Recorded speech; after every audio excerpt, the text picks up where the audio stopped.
بزار اور ترمذی میں حضرت عبداللہ ابن مسعود سے نبی صلی اللہ علیہ وسلم کا یہ ارشاد نقل ہوا ہے، ان المرأۃ عورۃ، عورت چھپا کر رکھنے کی چیز ہے۔ ان المرأۃ عورۃ فاذا خرجت، جب وہ گھر سے نکلتی ہے، استشرفها شیطان، اب شیطان جو ہے اس کو تاک میں رکھتا ہے۔ واقرب ما تکون بروحة ربها وهي في قعر بیتها، وہ اپنے رب کی رحمت سے قریب ترین ہوتی ہے جبکہ اپنے گھر کے بھی کسی اندرونی حصے میں۔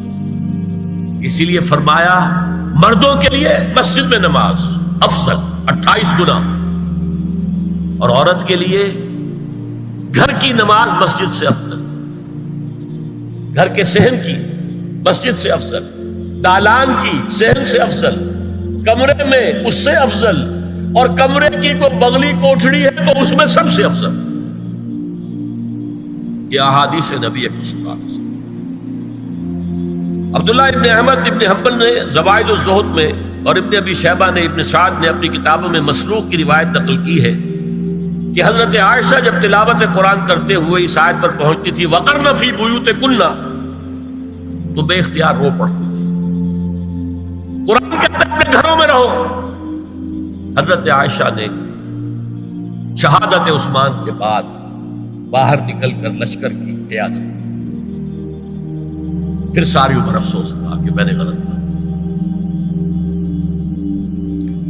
حافظ ابو بکر بزار حضرت انس سے روایت کرتے ہیں کہ عورتوں نے حضور سے عرض کیا کہ ساری فضیلت تو مرد لوٹ کے لے گئے، وہ جہاد کرتے ہیں، خدا کی راہ میں بڑے بڑے کام کرتے ہیں، ہم کیا عمل کریں کہ ہمیں بھی مجاہدین کے برابر اجر مل سکے؟ جواب میں آپ نے فرمایا من قعدت منکن فی بیتہا فإنہا تدرک عمل المجاہدین، تم میں سے جو شخص اپنے گھر میں بیٹھی رہے گی وہ مجاہدین کا اجر حاصل کرے۔ یہ ایک ہوا کا رخ ہے، بتایا جا رہا ہے، یہ نظام ہے جس کو اس شکل میں دیا جا رہا ہے۔ اب آئیے سورہ نور کی طرف۔ یا ایھا الذین آمنوا لا تدخلوا بیوتا غیر بیوتکم حتی تستأنسوا وتسلموا علی اہلها ذالکم خیر لکم لعلکم تذکرون۔ اہل ایمان مت ہرگز مت داخل ہو اپنے گھروں کے علاوہ کسی اور گھر میں جب تک کہ تم ان کے ساتھ مانوس نہ ہو جاؤ، اذن نہ لے لو، ان پر سلام نہ کرو، یہی تمہارے لیے خیر بہتر ہے۔ اس کے بعد تفصیل آئی ہے، اس میں میں اس وقت نہیں جا رہا۔ اور جو لوگ اس پر عمل نہیں کرتے ان کے بارے میں قرآن مجید کیا کچھ، حضور کیا کچھ فرما رہے ہیں یہ آپ سن لیجیے، بہت سخت احکام۔ عن ابی ہریرہ رضی اللہ عنہ ان رسول اللہ صلی اللہ علیہ وسلم قال لو ان امرأ اطلع علیک بغیر اذن فخذفته بحشاة ففقعت عینہ ما کان علیک من جناح، متفق علیہ، بخاری اور مسلم دونوں کی ہے۔ اگر کوئی شخص تمہارے گھر میں بغیر اجازت کے داخل ہو جائے اور تم اس کی سزا کے طور پر اس پر کنکریاں پھینکو اور اس کی آنکھ پھوٹ جائے کنکری سے تو تم پر کوئی گناہ نہیں۔ بغیر اجازت کے گھر میں آ گیا ہے، بغیر اذن کے، بغیر استئذان کے کنکریاں مارو اور کنکری سے آنکھ پھوٹ جائے، فما کان علیک من جناح، کوئی حرج نہیں۔ اب آ رہی ہے اصل آیت، قل للمؤمنین یغضوا من ابصارهم ویحفظوا فروجهم ذلک ازکی لهم ان اللہ خبیر ما یصنعون وقل للمؤمنات یغضضن من ابصارهن ویحفظن فروجهن ولا یبدین زینتهن الا ما ظہر منها وَلْيَضْرِبْنَ بِخُمُرِهِنَّ عَلَى جُيُوبِهِنَّ وَلَا يُبْدِينَ زِينَتَهُنَّ إِلَّا لِبُعُولَتِهِنَّ أَوْ آبَائِهِنَّ أَوْ آبَاءِ بُعُولَتِهِنَّ أَوْ أَبْنَائِهِنَّ أَوْ أَبْنَاءِ بُعُولَتِهِنَّ أَوْ إِخْوَانِهِنَّ أَوْ بَنِي إِخْوَانِهِنَّ أَوْ بَنِي أَخَوَاتِهِنَّ أَوْ نِسَائِهِنَّ أَوْ مَا مَلَكَتْ أَيْمَانُهُنَّ أَوِ التَّابِعِينَ غَيْرِ أُولِي الْإِرْبَةِ مِنَ الرِّجَالِ أَوِ الطَّفْلِ الَّذِينَ لَا يَظْهَرُوا عَلَى عَوْرَاتِ النِّسَاءِ وَلَا يَضْرِبْنَ بِأَرْجُلِهِنَّ لِيُعْلَمَ مَا يُخْفِينَ مِنْ زینتہن وتوبوا الی اللہ جميعا ایھا المؤمنون لعلکم تفلحون۔ یہ لمبی آیت ہے۔ اہل ایمان، اے نبی کہہ دیجئے اہل ایمان مردوں سے اپنی نگاہیں نیچی رکھا کریں، اور اپنی شرمگاہوں کی حفاظت کریں، یہی ان کے لیے زیادہ پاکیزہ عمل ہے۔ ان اللہ خبیر بما یصنعون، اور جو کچھ وہ کر رہے ہیں اللہ اس سے واقف ہے۔ وَقُلْ لِلْمُؤْمِنَاتِ يَغْضُضْنَ مِنْ أَبْصَارِهِنَّ، اور مومن عورتوں سے بھی کہہ دیجئے کہ وہ اپنی نگاہیں جو ہے نیچی رکھا کریں، وَيَحْفَظْنَ فُرُوجَهُنَّ، اپنی شرمگاہوں کی حفاظت کریں، وَلَا يُبْدِينَ زِينَتَهُنَّ إِلَّا مَا ظَهَرَ مِنْهَا، اور اپنی زینت کو ظاہر نہ کیا کریں سوائے اس کے کہ جو بالکل ظاہر ہو جائے۔ قُلْ لِلْمُؤْمِنِينَ يَغُضُّوا مِنْ أَبْصَارِهِمْ وَيَحْفَظُوا فُرُوجَهُمْ ذَلِكَ أَزْكَىٰ لَهُمْ إِنَّ اللَّهَ خَبِيرٌ بِمَا يَصْنَعُونَ۔ نوٹ کر لیجئے کہ یہ کہاں ہو رہا ہے؟ گھر میں داخلے کے بعد، گھر میں داخلہ اجازت سے، اور داخلہ ہوگا صرف محرموں کا، گھر کے اندر جو ہے وہ نامحرم تو نہیں آئے گا، یہ میں آگے بیان کر رہا ہوں۔ وَقُلْ لِلْمُؤْمِنَاتِ يَغْضُضْنَ مِنْ أَبْصَارِهِنَّ وَيَحْفَظْنَ مِنْ فُرُوجِهِنَّ، اور کہہ دیجئے مومن عورتوں سے بھی کہ وہ بھی اپنی نگاہیں جھکا کر رکھیں اور اپنی شرمگاہوں کی حفاظت کریں۔ وَلَا يُبْدِينَ زِينَتَهُنَّ إِلَّا مَا ظَهَرَ مِنْهَا، محرموں سے پردہ کیا ہے؟ محرموں سے، اس کا نام ستر ہے۔ عورت کا پورا جسم ستر ہے سوائے چہرے کی ٹکیا اور یہ ہاتھ اور یہ پاؤں، بس۔ کیا مطلب ہے؟ بھائی بھی نہیں دیکھ سکتا بہن کے جسم کا کوئی اور حصہ، باپ بھی نہیں دیکھ سکتا بیٹی کے جسم کا کوئی حصہ، یہ ستر ہے، ستر محرموں سے پردہ ہے۔ وَلْيَضْرِبْنَ بِخُمُرِهِنَّ عَلَىٰ جُيُوبِهِنَّ، یہ بھی گھر کے اندر کی بات ہو رہی ہے، کیونکہ میں پہلے بتا چکا ہوں جلباب ہوتا تھا جب گھر سے باہر نکلتی تھی عورت، تو وہ اپنی چادر لپیٹتی تھی، اپنے چہرہ نہیں ڈھانپتی تھی، صرف چہرے کا حکم دیا گیا اس کے ضمن میں۔ وہ سورہ عذاب کی آیت ہے، وہ رہ گئی، میں بیان کروں گا۔ اور خمار اوڑھنی ہوتی تھی جو گھر میں اوڑھتی تھی، گھر میں ظاہر بات ہے کہ جلباب تو نہیں لیا جا سکتا، آخر گھر کا کام کاج کرنا ہے، ہلکی سی اوڑھنی وہ گھر میں، لیکن فرمایا وَلْيَضْرِبْنَ بِخُمُرِهِنَّ عَلَىٰ جُيُوبِهِنَّ،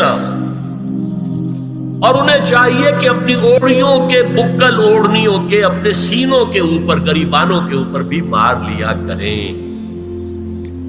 اب اس کے بعد فرمایا وَلَا يُبْدِينَ زِينَتَهُنَّ إِلَّا لِبُعُولَتِهِنَّ، اب یہاں یہ زینت کا لفظ آ رہا ہے چہرے کے، اور چہرے ہی میں کچھ سنگھار بھی ہوتا ہے۔ اب ان کے لیے کہا گیا کہ چہرے کی زینت اور چہرے کے اوپر اگر کوئی بناؤ سنگھار ہے، زیور ہے، تو اس کی زینت نہ ظاہر کریں، مگر اب یہ یہاں تفصیلی آئی ہے، جو محرم ہے ان کی تفصیل۔ تو فرمایا کن کے سامنے ظاہر کر سکتی ہے؟ الا لبعولتہن، سب سے بڑھ کر تو شوہر، او آبائہن، اور یہ آپ نے باپ، اچھا باپوں میں نوٹ کی نہیں، باپ حقیقی ہو، اخیافی ہو، اللاتی ہو یا رضاعی ہو، یہ چاروں قسم کے باپ اس میں شامل ہیں۔ جس عورت نے دودھ پلایا تھا اس کا شوہر بھی باپ بن گیا۔ او آبائے بعولتہن، اپنے شوہروں کے باپ، یا ابنائہن، ان کے اپنے بیٹے، بیٹوں میں بھی آئیں گے چاروں، اللاتی، اخیافی، عینی اور رضاعی۔ او ابنائے بعولتہن، اور اپنے شوہروں کے بیٹے، ہو سکتا ہے شوہروں کی اور بیویاں بھی ہوں، تو ان کے بیٹے بھی، جو ستیلے بیٹے ہیں وہ بھی محرم، ان سے کسی شکل میں کبھی شادی نہیں ہو سکتی۔ او اخوانہن، یا ان کے بھائی، او ابنائہن، یا اپنے بیٹے، او ابنائے بعولتہن، یا اپنے شوہروں کے بیٹے، او اخوانہن، یا اپنے بھائی، او بنی اخوانہن، یا اپنے بھائیوں کے بیٹے، او بنی اخواتہن، اپنا بھتیجا، شوہر کا بھتیجا نہیں، اپنا بھتیجا محرم ہے، اپنا بھانجا محرم ہے، شوہر کا بھانجا محرم نہیں ہے۔ او نسائہن، یا ان کی عورتیں، اپنی عورتیں، جان پہچان کی عورتیں۔ او ما ملکت ایمانہن، یا جو ان کے داہنے ہاتھوں کی ملکیت، باندیاں، غلام۔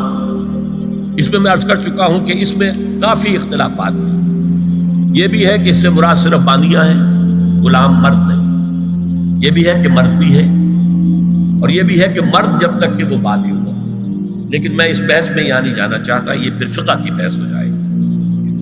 اب التابعین غیر اولی الاربہ، کچھ ایسے لوگ بھی ہوتے ہیں، کوئی کسی کے گھر میں کوئی اندھا آدمی رہ رہا ہے یا کوئی اور کسی وجہ سے کوئی مریض ہے، اسے آپ نے بنا دے رکھی ہے، انہیں عورتوں سے کوئی سروکار نہیں ہوتا۔ اب الطفل الذین لم یظہروا علی عورات النساء، یا وہ بچے کہ جن پر ابھی عورتوں کے پوشیدہ حالات واضح ہی نہیں ہے، پتہ ہی نہیں ہے انہیں، ابھی انہیں جنس کا کوئی احساس ہی نہیں۔ یہ ہے فہرست جو دی گئی ہے کہ جن کے سامنے عورت کھلے چہرے کے ساتھ اور اپنی جو اضافی زینت بھی ہو، کوئی زیور وغیرہ یا کوئی بھی سرما وغیرہ ڈالا ہوا ہے یا کوئی سرخی کو لگائی ہے معمولی سی، تو اس کے ساتھ آ سکتی ہے، اور یہ وہ رشتے ہیں کہ جن سے کسی حالت میں بھی نکاح نہیں ہو سکتا۔ آگے سنیے، وَلَا يَضْرِبْنَ بِأَرْجُلِهِنَّ لِيُعْلَمَ مَا يُخْفِينَ مِنْ زِينَتِهِنَّ، اور چلتے ہوئے اپنے پاؤں زور سے نہ مارے کہ ان کی زینت ظاہر ہو جائے۔ اگر کوئی پازیب پہنی ہوئی ہے، کوئی جھنجھنو وغیرہ ہے، تو اب اگر پاؤں مار کر چلے گی تو خواہ ذہن جائے گا بیٹھے ہوئے کا کہ کوئی خاتون جا رہی ہے۔ یہاں تک اس کے علاوہ یہ بھی ہے، تعطر کے بارے میں فرمایا ہے کہ اگر عطر لگا کر کوئی عورت گھر سے نکلی ہے، اذا استعارت المرأة فمرت على القوم ليجدوا ريحها فهي كذا وكذا قال قولا شديدا۔ اس ابو داؤد کی روایت حضور نے فرمایا، جب کوئی عورت عطر لگا کر، خوشبو لگا کر نکلتی ہے کہ لوگ اس کی خوشبو سونگیں یا اس کو اوپر مطلع ہو جائیں، تو ایسی ہے ایسی ہے، بہت سخت الفاظ حضور نے استعمال کیے کہ جس کو راوی نے نقل نہیں کیا۔ عورت کے لیے خوشبو، عورت کی آواز کا پردہ ہے۔ اب دیکھیے کس حد تک نماز میں اس وقت عورتیں بھی شریک ہوتی تھی، اگرچہ حضور نے فرمایا مردوں کی صف بہترین سب سے آگے والی ہے اور سب سے بری صف سب سے پیچھے ہے، کیونکہ اس کے پیچھے پھر عورتوں کی صف ہوتی تھی، اور عورتوں کے لیے سب سے اچھی صف سب سے پچھلی والی ہے اور سب سے بری سب سے آگے والی ہے۔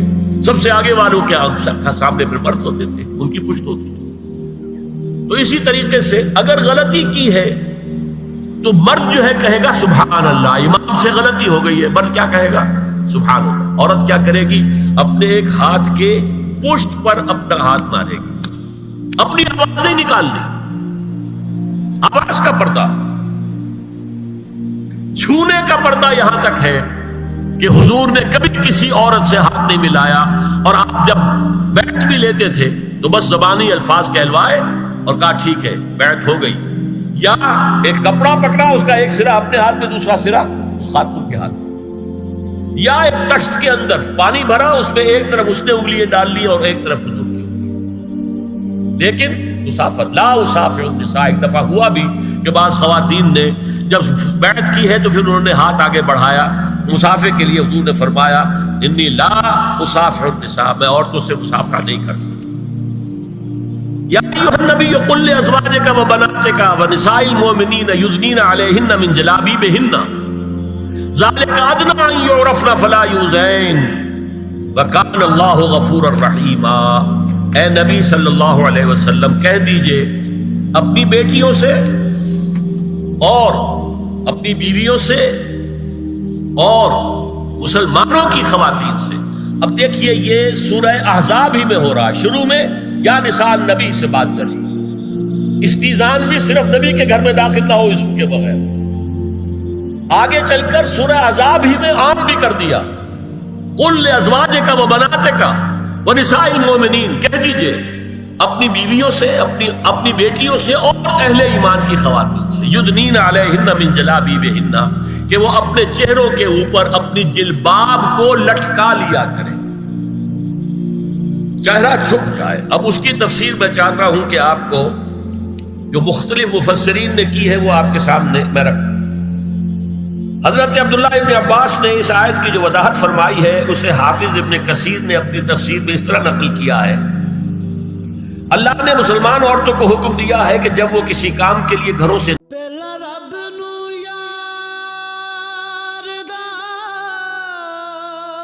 شوق ہویا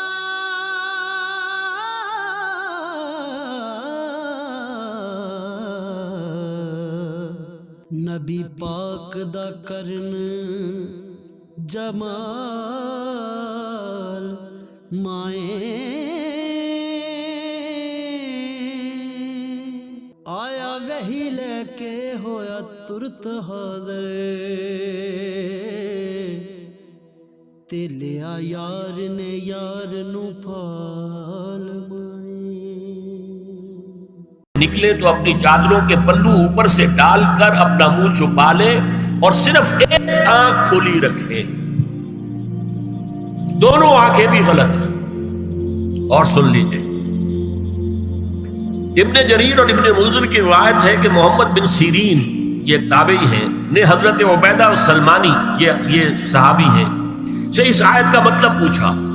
انہوں نے جواب میں کچھ کہنے کی بجائے اپنی چادر کو اس طرح اوڑھا کہ پورا سر اور پیشانی اور پورا منہ ڈھانک کر صرف ایک آنکھ کھولی رکھی.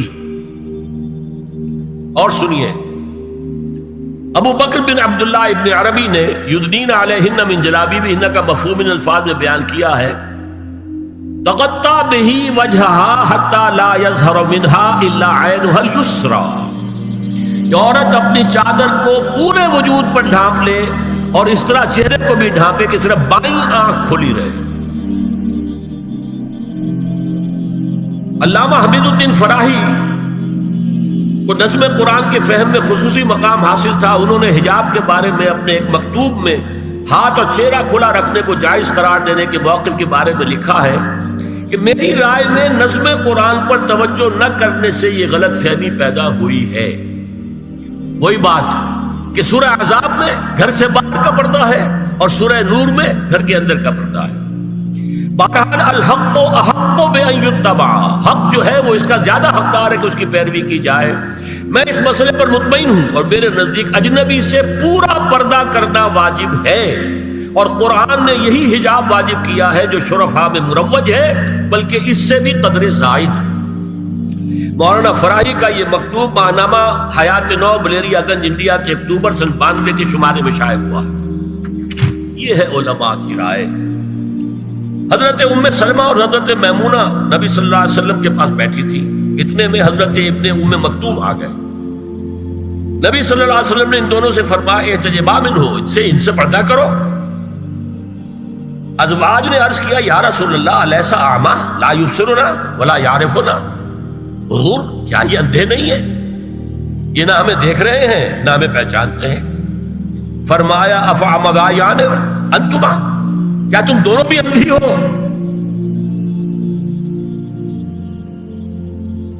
اللہ تم سرانے ہی، کیا تم نہیں دیکھ رہی ان کو؟ حضرت ام سلمہ تصریح کرتی ہیں ذالک بعد ان امر بالحجاب، یہ جب حجاب کا حکم آ گیا تھا تب حضور نے پھر یہ حکم دیا. اس کی وجہ کیا تھی؟ حضرت عبداللہ ابن مکتوم کا گھر میں آنا جانا تھا. تو اگرچہ اندھے ہیں لیکن یہ کہ یہ بار بار کا آنا جانا اس سے فتنے کا ایک دروازہ کھل سکتا ہے. اس دروازے کو بند کر دیا گیا. حضرت عائشہ کے پاس ایک نابینا آیا تو انہوں نے اس سے پردہ کیا. کہا گیا کہ آپ اس سے پردہ کیوں کرتی ہیں، یہ تو آپ کو نہیں دیکھ سکتا. جواب میں حضرت ام المومنین نے فرمایا لاکنی انظر الیہ، میں تو اسے دیکھ رہی ہوں نا. اور مرد کو دیکھے. البتہ یہ کہ عام حالات میں آپ بازار میں چل رہے ہیں، عورت جا رہی ہے، کوئی باہر نکلنا پڑا ہے، تو اس حالت میں اگر وہ مرد کو دیکھتی ہے تو اس میں در حقیقت وہ فتنہ نہیں ہے کہ جو گھر میں آنے جانے والے لوگ. اب ایک آخری مسئلہ ہے. 2 حدیثیں ایسی ہیں جو میری گفتگو کے خلاف جاتی ہیں اور میں دیانت کا تقاضا سمجھتا ہوں کہ وہ بھی آپ کے سامنے بیان کروں. حضور کے بارے میں یہ معلوم ہے کہ 2 خواتین جو ویسے نامحرم تھیں وہ ان کے سامنے آتی رہیں اور آپ ان سے ملتے رہے. ایک آپ کی سالی حضرت اسماء، حضرت عائشہ کی بہن رضی اللہ تعالی عنہ، اور ایک آپ کی چچا زاد بہن حضرت علی کی بڑی ہمشیرہ حضرت ام ہانی. یہ میں حدیث آپ کو سنا رہا ہوں.